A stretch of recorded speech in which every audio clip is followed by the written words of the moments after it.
আমি চীনা হাঁস লালন পালন করি, এটা আপনারা সবাই জানেন। চীনা হাঁস লালন পালন করতে কিন্তু ঘাস, শাকসবজি এগুলো হাঁসের জন্য রাখতে হয়। তো যেহেতু আমার চীনা হাঁসগুলো নিচে থাকে, আমি কিন্তু নিচে নেট দিয়েও কোনো শাকসবজি আসলে লাগাতে পারি না। কোনো শাকসবজি দেখলেই হাঁস একদম নেটের ভিতর মুখ ঢুকিয়ে কেমন করে নেটের ভিতরে ঢুকবে ওইখানে প্রস্তুতি নিতে থাকে।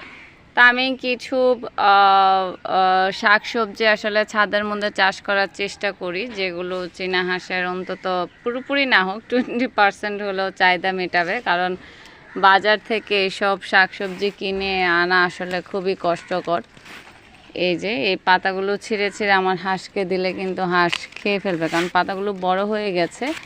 এই পাতাগুলো কেটে দিলে কিন্তু আবার গাছটাও সুস্থ হবে, বড় হবে দ্রুত, কারণ পাতাগুলো কয়েকদিন পরেই নষ্ট হয়ে যাবে।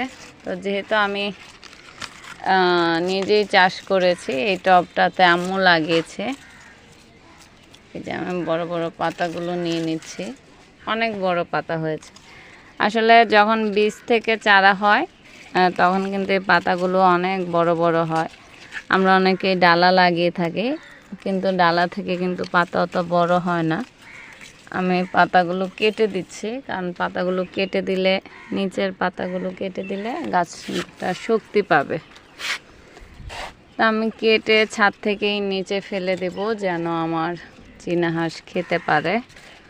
আমি অবশ্য গতকালকে অনেকগুলো সবজি কিনে এনেছিলাম, তারপরে এগুলো দিয়ে দিচ্ছে, কারণ গাছের সব শক্তি পাতারা নিয়ে নিচ্ছে।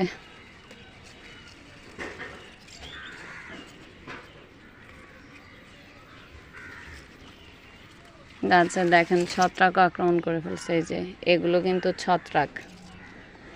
এই যে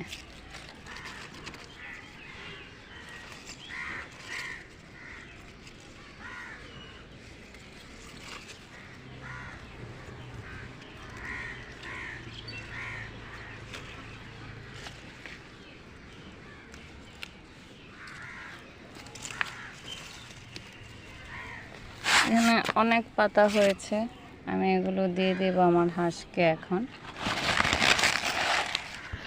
আর এই যে আমার মূলত আমার হাঁসের চাহিদা মেটানোর জন্যই আমি গাছগুলো লাগানো, আরও আছে, আরও নিচেও আমি লাগিয়েছি, অনেক চারা তুলে রেখেছি, চারা করেছি। তো এগুলো নেট দিয়ে এবার আসলে লাগানোর চেষ্টা করছি, কারণ পুঁইশাক খেলে, পুঁইশাক কিন্তু প্রচুর পরিমাণে ক্যালসিয়াম আছে, যা হাঁসের জন্য খুব উপকার। আর চীনা হাঁস যেহেতু রেগুলার ডিম পাড়ে এবং বাচ্চা ফোটায়,